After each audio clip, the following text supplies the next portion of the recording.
In 2140, women have become the dominant gender and taken control of society, allowing them to push humanity into fast progress with discipline, peace, and great technological advances. Instead of living in cities, they've created a colony in the countryside, and an AI housekeeper takes care of all the chores like cooking, checking on the owner's health, and making new clothing for them. There isn't any kind of violence, and fines are given for minor offenses like using the wrong can for the trash. Thanks to all this, the average life expectancy is now 150. Their currency is social points, which they earn by being obedient and lose by misbehaving.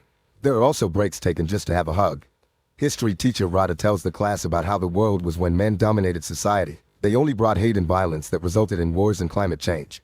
Then in 2030, during a conflict between the United States and North Korea, some scientists developed a virus to destroy all the men in the US military.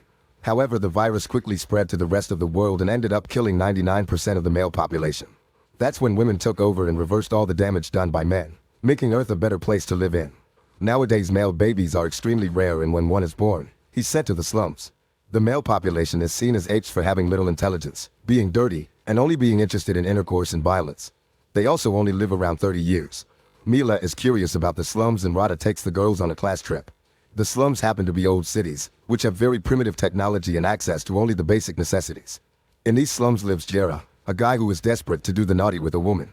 There's also Baron, the leader of the slums. He wants to start an uprising against the women and often gives speeches to get the other guys to support him. Today's speech gets interrupted by the arrival of Rada and her class, and the men get angry when they realize they're being treated like a zoo.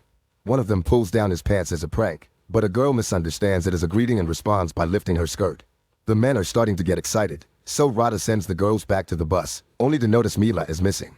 Rada rushes to find Mila and finds her staring at a duck because she never saw an animal before, since they're forbidden in the colony. Jerro suddenly startles them by killing the animal, and when their screams get the attention of a guy, Jerro immediately hides them. Once the man is gone, Jerro kisses Rada, who panics and blows her emergency whistle.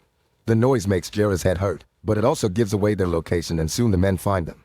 They're taken to see Baron, who decides to organize a slapping competition, and the winner gets to do it with the women. Wanting to protect them, Jerro enters the competition and gets nervous when his opponent turns out to be a giant. Jerro's slap is weak and does nothing to the man, who immediately reacts with his own slap. Luckily, he's slow and Jerro quickly dodges him, causing Baron to get knocked out instead. While everyone is distracted, Rada and Mila run back to their bus, which has a force field that keeps the guys away from reaching them. While the girls escape on the bus, Jerro runs away too because Baron's men want to punish him. Sometime later, a bus stops by the slums to get some batteries, and after it takes off, Jerro reveals to be hiding in the battery barrels. He meets the bus owner Yuli, who works as a seed keeper, meaning he's one of the few privileged men allowed to impregnate women. The bus is on autopilot and can't stop, so Yuli agrees to let Jerro out when they make it to the colony. While they chat, Yuli drinks a lot of Jerro's moonshine and gets so drunk that he ends up jumping out of the bus into the forest. Still determined to escape from Baron's men, Jerro puts on Yuli's spare uniform and pretends to be a new seed keeper. Moments later, Jerro makes it to the colony 2 hills, where an invisible barrier opens up to let him in. A woman gives him a tour of the place, and Jerro is surprised to see how many girls are excited to have him around.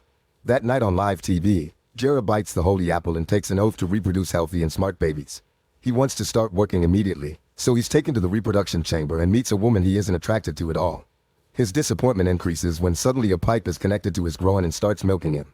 To keep himself distracted, he thinks about Rada, while Rada also thinks of him too while using a toy. The next day, Jerro is taken to the reproduction base, where seed keepers are taken care of by beautiful women. Jerro is happy to spend the whole day being pampered with good food and massages, but all this attention causes him to get stiff. He rushes to the bathroom to find relief in his hand, but this causes an alarm to go off. It turns out that both self-relief and intercourse are illegal in the colony. Meanwhile, Rada and her family are at the local court because Mila told the authorities about what happened during the class trip, and now they must check if Rada and Mila are guilty. Rada is nervous and tells her best friend Iya about the kiss, but Iya assures nobody can know about it. Mila's mother Vera tries to blame Rada for everything, so Rada retaliates by saying they went to the slums because Mila asked to, showing a recording from her AI as proof. It seems Rada may win, but Iya cuts in to tell everyone about the kiss. All the women are disgusted and Rada is punished with 80 hours of community service, while Iya is given 20 social points as a reward. Back to Yuli, he makes his way to the slums and gets help from Jerro's grandfather, who tells him to keep his identity a secret. Afterward, Yuli is introduced to Baron, who immediately can tell Yuli is keeping secrets and breaks his finger. Baron also asks for his pants, and when he takes them off, everyone is impressed by his manhood. Now Baron is the second biggest guy in the area. Later, after getting a haircut, Yuli is approached by one of the few women in the slums, who offers to treat his finger.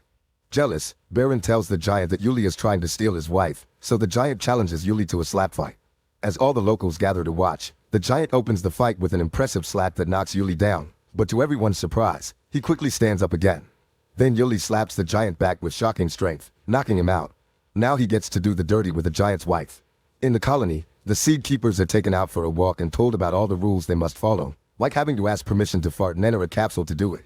Eventually they make it to a statue of Greta Thunberg, who was seen as a goddess here. While everyone is distracted praying, Jerro gets tired of all the rules and convinces some guys to go have fun. There's access to the sea nearby, so they rush there to catch fish. At that moment the others notice that Jerro's legs aren't shaved and that he has a lighter, which are both forbidden. Instead of suspecting his identity, they think it's part of Jerro's rebel persona and are impressed. The group has lots of fun together in the water and starts a fire to cook their fish, but the smoke triggers a fire alarm and a fake cloud appears above to rain on them. When they return to the center, they're informed their punishment will be a tour to the Museum of Patriarchy for re-education. Afterward, Jerro tries to make a cocktail, and the gesturing causes the self-pleasure alarm to go off. Then he tries with his other hand and nothing happens, confirming it's the ring they're forced to wear that reads their movements. Now the guys can get naughty in private with their own hands. The next day, Jerro is getting a massage when suddenly he discovers his caretaker is Rada, who was sent here to serve as punishment. Shocked, Jerro pretends he hurt his ankle and is immediately taken away.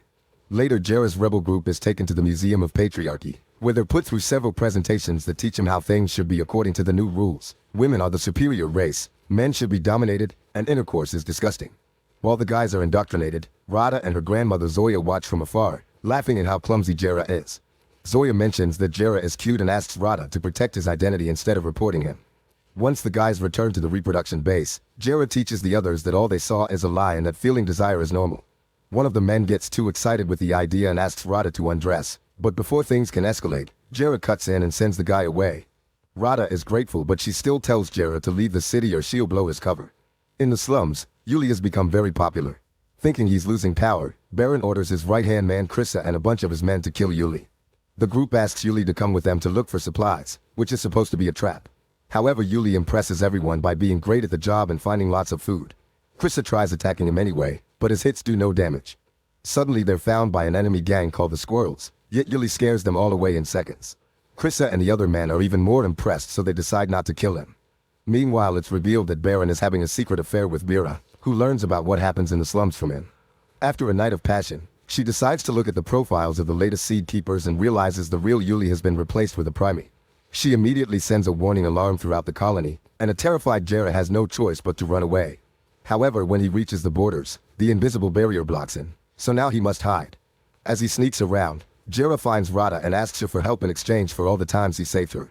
At that moment cops start arriving in the area, so Rada tries to run away with Jerro only to be seen by Iya. In the slums, Baron returns to find Yuli alive and demands an explanation from his men. Krissa points out that Yuli has saved lives so they want him around. Then Yuli says the slums also deserve a democracy. Baron refuses to hand over power, so Yuli gathers the locals around his window to start a riot, demanding to do things right. Nervous, Baron asks Vera for advice and she tells him to make the crowd play by his rules.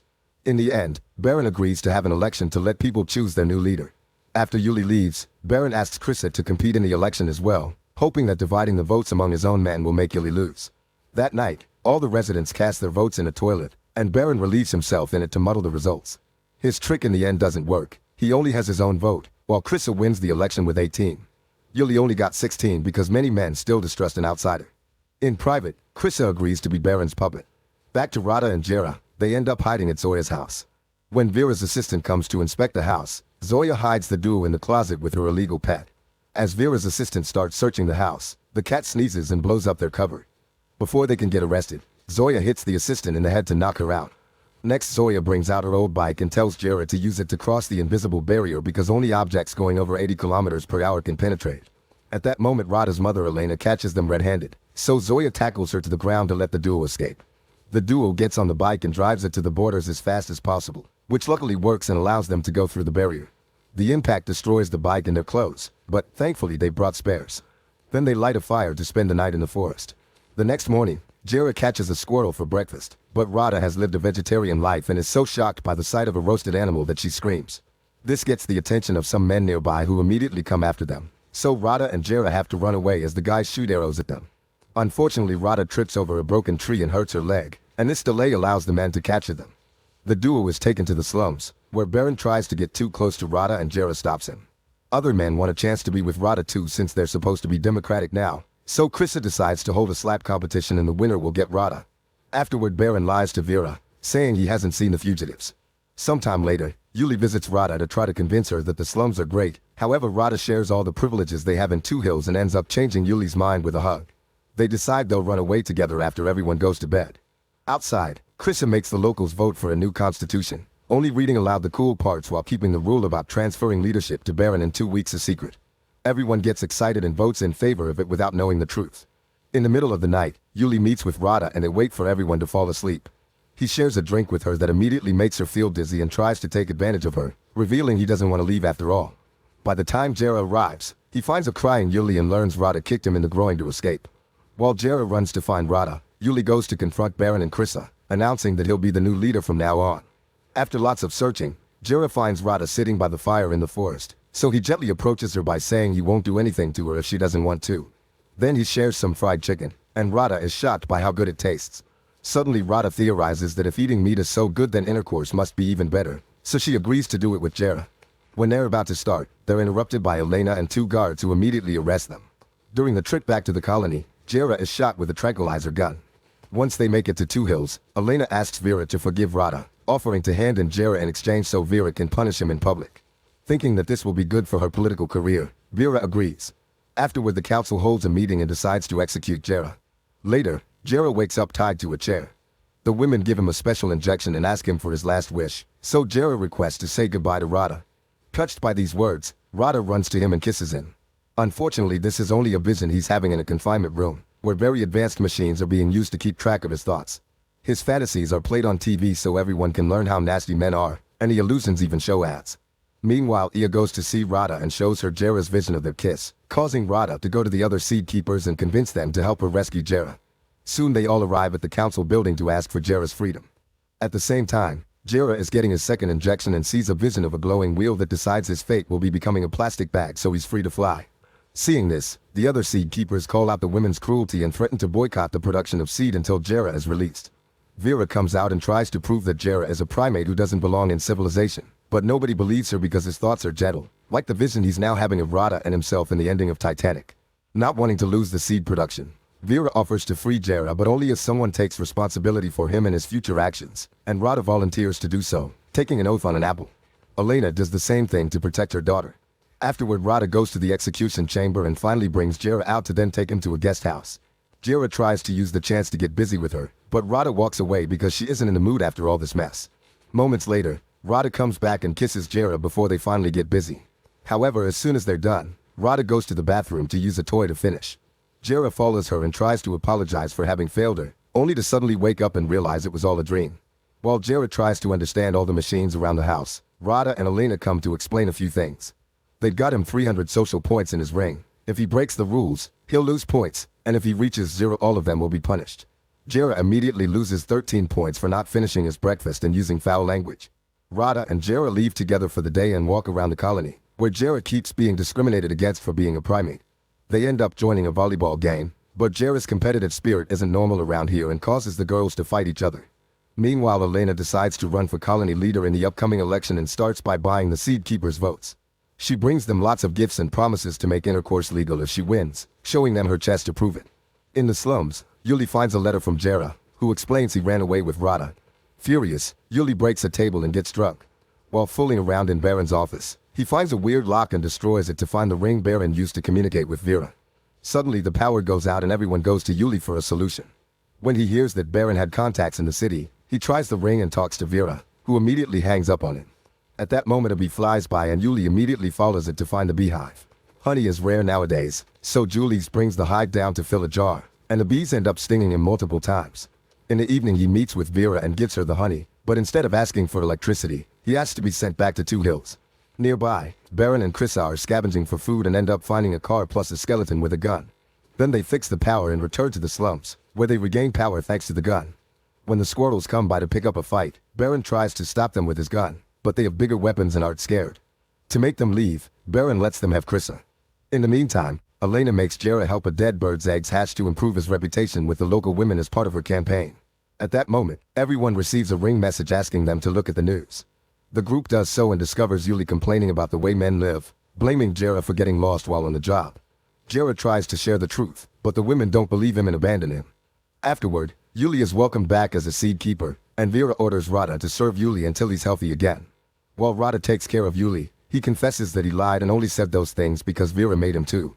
Rada promises that Elena can help Yuli if he keeps up this honesty later, and he reluctantly agrees. After Rada leaves, Jerro arrives to call Yuli out for his lies, but all his cursing causes his social points to go down and he's forced to stop. Yuli just leaves and Jerro destroys an apple in anger. Later, when Jerro returns to his apartment with Rada and Elena, he's surprised to see the councilwomen waiting. They're here to accuse Jerro of destroying an apple, which is the symbol of their society and therefore blasphemy. The video is even played on national TV so everyone can see it. After 100 social points are taken from his wallet, Jerro is also accused of harassment, so more points are taken and his wallet reaches 0. The council gets ready to kick Jerro out, but at the last second, he receives a point from an anonymous donation. At that moment the birds hatch, so a bunch of women start donating points too as thanks for his help. The council has no choice but to leave. Sometime later, Jerro puts on what he considers nice clothes and tries to flirt with Rada, even donating a point to her beauty. However, Rada snaps and yells at him, blaming him for always getting her into trouble. As her anger grows, she asks him to stay away from her and leaves. Upset by this, Jerro leaves a letter at Rada's door and makes his way to the colony's borders, where he waits until hugging time to offer the guard a hug and steal her device. Then he disables the barrier and runs out of the colony, so the guard immediately blows her whistle to send a drone after him. Keeping an eye on the drone prevents Jerro from seeing an oncoming vehicle, so he's hit by it and ends up in the hospital. At her house, Rada finds the letter, which has an apology and a goodbye from Jerro. Meanwhile, Vera asks Baron to make his men attack 2 hills. The next day, Jerro is already better and gets discharged, so Rada and Elena take him to Vera's motherhood function, during which the next woman to get inseminated will be chosen. When Jerro and Elena ask her, Rada admits she wants to be a mother. As part of her campaign plans, Vera challenges Elena to try all the events games, but her plan backfires when Elena defeats her at every single opportunity. In the meantime, Rada and Ia go to Zoya's secret theater where she's playing a naughty video to show how real people used to get pregnant. Rada is horrified because it looks like the woman is being tortured and quickly walks away. Then she bumps into Jerro, who offers to make a baby the natural way instead of waiting to be chosen by the lottery. Rada is disgusted by the idea, but Ia likes it and asks Jerro to do it to her. Jerro looks at Rada for permission, and since she says he can do anything he wants, Jerro agrees to do it with Ia later. Next, everyone gathers to hear the lottery winners and Rada is surprised to hear she's won. At the same time, Ia takes Jerro to her place and tries to replicate what she saw in the videos, but Jerro finds it cringy and leaves. He decides to return to the event where Rada is giving a speech, but she interrupts herself when she sees him. Realizing her feelings, Rada turns down the lottery prize and begins walking toward Jerro. Suddenly Baron breaks in with his men in the old car. They immediately kidnap Rada and begin destroying the whole place while looking for more women to mate with, causing chaos and all the women to run away. Once he has Elena and Rada, Baron looks for his payment, only to find an empty box. He calls Vera for an explanation, but Vera says he knows too much and must go. At that moment, Vera's guards surround the gang and point their guns at them, so one of the guys makes a milk bottle explode to distract them. As the gang and Rada run away, Baron keeps Elena hostage at gunpoint and uses her as a shield to escape as well. They hide inside the Mother Center, where all the seed is kept. Baron wants to ask for a reward in exchange for Elena's life, but Elena explains Vera will be happy to lose the competition. Now they're locked there, and a furious Baron starts blaming Vera for everything. Hearing this, Elena offers to take him out if he confesses the truth about Vera to the authorities, and he agrees. Then Elena and Baron leave the building with the box containing all the seed capsules. When the guards try to stop them, Baron keeps them away by breaking some of the capsules, giving him the chance to escape. Back to Baron's men, they capture Zoya and make her take them to her house, where they let go of her and ask for some food. Zoya picks a crossbow from her drawer and aims it at them, only to then befriend them because she also wants to fight for equal rights. In the meantime, Rada is almost caught by a gang member, but Jerro saves her and they run together to hide inside a house. However, the house AI refuses to obey Rada's orders because she and Elena have been denied all the colony privileges. The duo then checks the TV and learns that Vera is blaming everything on Jerro, so they guess she's behind the attack. They want to run away again, but the house won't open the door. Jerro and Rada end up getting closer and share a kiss. The house AI tries to tell them to stop, but they just ignore it. This rebellion confuses the system and forces it to restore its default settings, so when Rada hears this, she uses the chance to register herself as a new member of the colony. Now the house obeys and opens the door for them to escape. While Baron tells Elena about all the illegal things Vera is guilty of, Zoya and her new gang break into Vera's home and try to attack her. However, Yuli comes in her defense, quickly beating all the guys up in seconds so they can get arrested. Soon a whole army of security officers find Elena and Baron, but thankfully they're also found by Jerro and Rada in the old car. After dropping all the capsules, a furious Baron drags Jerro out and hits him for starting this whole mess. Then he gets in the car to escape. Worried about Jerro, Rada tries to fight him for the wheel, causing the vehicle to fall off the road and get stuck in a muddy river. The whole group except Jerro immediately gets arrested, and Vera celebrates by doing the naughty with Yuli while the prisoners are given the punishment of cleaning the Pacific Ocean. Afterward, newscasts report the destruction of all the seeds, which makes a seed keeper called Lucius cry. Suddenly he's startled by Jerro and attacks him for his betrayal, but Jerro convinces him to help when he tells him the truth about Vera and Baron. Then Jerro tells him about the barrier, and Lucius reveals he has a bicycle. They get on it together and by pedaling really fast, they manage to go 80 kilometers an hour, successfully crossing the barrier around the colony. The next day, Jerro and Lucius meet with Jerro's grandfather and start making a plan. Lucius calls one of his seed keeper friends and learns about the punishment in the Pacific Ocean. Jerro notices his grandfather has a college picture with Zoya, and hearing she's alive makes the old man so happy that he brings out a laptop to trace her location. Meanwhile, the prisoners are taken to an apple orchard, where Vera reveals their real punishment will be working there as slaves. Soon Jerro, his grandfather, and Yuli also make it to the orchard, but a barrier is protecting the area. At that moment they see the squirrels arrive and they're allowed to get in because they bring more slaves like Krissa for Vera's plans. Krissa lies to Baron, saying he's glad to be there because it's better than the slums. He also says that using the trash cans may be a good idea to escape, and Baron believes him, so he hides in the trash. When the squirrels leave, they stop in the middle of the road when they find Jerro pretending to be a drunk hobo. They immediately capture him and take him to Katya, who adopts Jerro as one of his naughty dogs. Later Katya takes all his dogs with her to visit Vera at the orchard, and the dogs are tied up outside while the women share dinner. Jerro sees Rada and gets her Lucius ring so she can record the crimes happening here. In the evening, while Vera and Katya have a party with the dogs, Rada sneaks into their tent and tries to record everything. However, the party is interrupted when Yuli recognizes Jerro because of his tattoo. Vera pushes him away in disgust and the movement moves away the curtains, revealing Rada as well. The guards immediately take them both outside and take the ring, only to discover a few pictures of the party did reach the colony. Vera has no choice but to go back to do damage control. In the colony, Ia shows the leaked pictures of Vera and Claudia to other women, only to be interrupted by Vera saying the pictures are fake. Both Vera and Ia start biting on an apple to swear they're telling the truth, so a Supreme Mother decides to make an investigation before making any decisions. Now Vera has to rush to her office to destroy all the party stuff she keeps hidden, but the Supreme Mother still wants to investigate the area around the colony. With no other choice, Vera orders for the orchid to be burned down. Meanwhile, Chris's lie accidentally becomes true and Baron manages to escape when an employee takes away the trash cans to be emptied. He jumps out of the can and runs through the forest, where he meets with Jerro's grandfather and Julius. At the orchard, Zoya notices Yuli is interested in Rada and convinces her to flirt with him. Yuli falls for it and takes Rada to his tent, where he informs her that Vera has ordered to burn down the orchard. At that moment he's knocked out by Jerro, who at the same time is found by the squirrels. The gang gets ready to punish Jerro and Rada but is interrupted by the arrival of the trash truck, from which the Baron emerges with a weapon. He shoots down a squirrel and the others back away in fear, giving the prisoners the chance to free themselves. Suddenly Vera presses a button, and the whole orchard goes down in a quick explosion. Sometime later, Vera is elected the new leader of the colony. During the ceremony, her celebration is interrupted by some advertisement, making her realize that she's been arrested and connected to the thought machine. The Supreme Mother never trusted her and captured her as soon as she entered Vera's office. The button was never pressed, the prisoners have escaped safely, Elena is elected new leader, and Jerro and Rada finally have their first time together. Make sure to subscribe and turn on notifications so you can watch more videos like this. Thanks for watching.